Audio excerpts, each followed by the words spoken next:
So let's talk about God in the Box, which you and I both saw, Jason, Yeah. and I think we both really, really enjoyed. Um, and God in the Box is about basically the idea was they took a box and they put a couple cameras in it and they gave people this kind of private space with a couple of questions that just said, what do you think God looks like, and something like, what do you think about God, or something like that. And they just let people talk to the cameras, and totally private, and just hearing people talk about about their thoughts on God was really fascinating, because when I saw the description for this, I was like, yeah, I can skip that, because I was like, okay, well, it's going to be people in the box who are going to be preaching at me for an hour and a half, and I don't necessarily care to have that experience. But it happened that this was right at the time before another movie I really wanted to see, and so I was like, all right, I'll go to this, and I'll maybe I'll zone out, maybe I'll leave early or something. I was completely sucked in. I think this was one of my 2 or 3 favorite movies that I saw at the festival all year. And I got an interview with the director of that, and you'll hear that later this week. But And the director is actively a part of the movie. Exactly. That's what's really nice about this, is that he has questions himself about his own background, his own religion, his own thoughts on who God is, what religion is.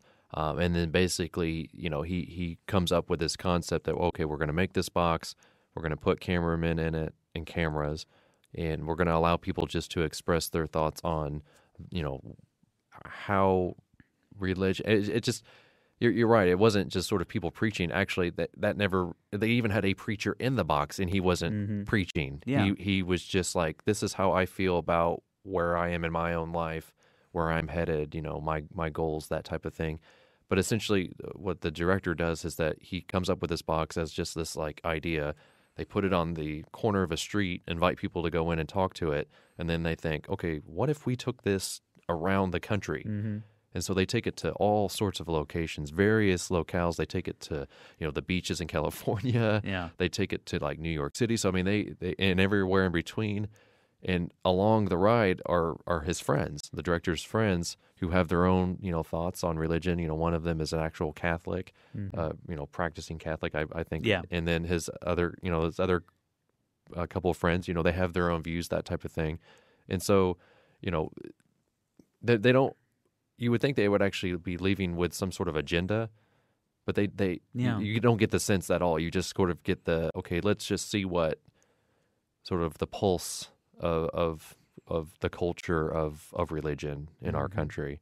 And you don't get just Christians and Catholics. You get Muslims. You get There's some Hinduism. some Hindus and Buddhists. Yeah, there was a Buddhist in it as well. Yeah. And it's just, and you don't really get the sense that there's any hostility there. Yeah. There's some atheists actually in there as well. Yeah. And it really puts everyone on equal ground. That's what's so nice about this box, is that when you go into the box, everyone's on equal ground, because and I can't. We had a conversation when we were leaving, and I can't remember what you said, but basically I said, well, you're in the box. You can't argue. You can't. Yeah, there's no one to fight with. You can't fight about it. You're fighting yourself. Yeah. So it's like, if you don't have a view on religion and you go into the box, they're going to see you sort of unravel your thoughts on it. And so you got to see that. You got to see some people that had very like strict, like, this is what I believe in. You even saw children in there. Yeah. It was very interesting what they got out of it, and I can't imagine what they left on the cutting room floor. Exactly. Because this is a continuing thing. It's actually continues on Twitter and YouTube and Facebook. It's just a continuing project, and it's just an open dialogue about religion, and it seems to just keep evolving into something that is it's almost like a safe place. Yeah. To like go and just view your thoughts on religion, and I found it fascinating because I have my own thoughts, and as I'm watching it, it just only reaffirms what I believe in myself, and that was comforting. Like, I really appreciated it, because when I first saw it, I kind of had the same idea. I was just like, yeah, like, what is this going to be? And then it didn't really go in the direction I thought it would. Yeah. The other thing I found really interesting about it was they actually went out and talked to different religious figures. So Right. they talked to, there was, a priest. I don't know if he he wasn't a Catholic priest. He was some kind of reverend or Yeah, minister of some kind. Yeah, from the South. No, the guy from L.A. Yeah, I didn't really honestly pay attention to where they were from. Oh, I just, they had a black preacher. Yeah, that's what I'm talking about. Okay, and then they had the priest who actually was in the box himself. Yeah, and then they had a rabbi as well. And then they were just talking to like an anthropologist, just someone who studied the history of religion and what types of different religions men have had for the last 50,000 years, really. Yeah. And the rabbi was his rabbi growing up, which I thought was pretty interesting. Yeah.